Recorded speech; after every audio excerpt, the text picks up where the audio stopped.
Mga kapatid at mga kababayan, narito po tayo ngayon dahil naniniwala tayo sa isang simpleng prinsipyo na ang demokrasya ay tunay na umiiral kapag ito'y bukas at tapat.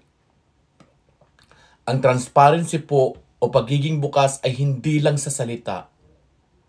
Ito po ang tibok ng tiwala sa pagitan ng mamamayan at ng pamahalaan.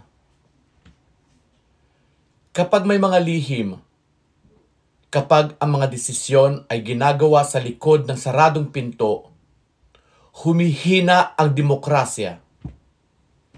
Pero kapag ang katotohanan ay ibinabahagi at kapag ang mamamayan ay may boses at kaalaman, lalo po itong lumalakas. Hindi po tayo narito para manisi, kundi para magkaisa, para sa pananagutan, para sa katapatan, at para sa pamahalaang tunay na naglilingkod sa taong bayan.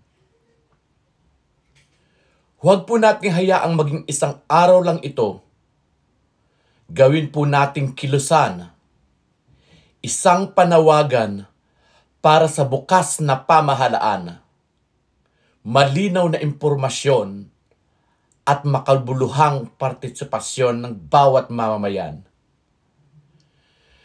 Dahil ang katapatan ay hindi banta sa kapangyarihan. Ito ang kapangyarihan ng mamamayan. Sama-sama po nating palakasin ang demokrasya, hindi sa dilim, kundi sa liwanag. Maraming salamat po. Sa pananagutan, yung mga taong dapat na managot. Accountability, katarungan o justice, at kapayapaan.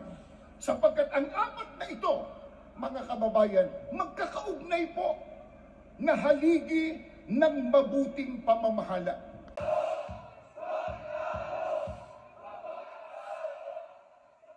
Sabihin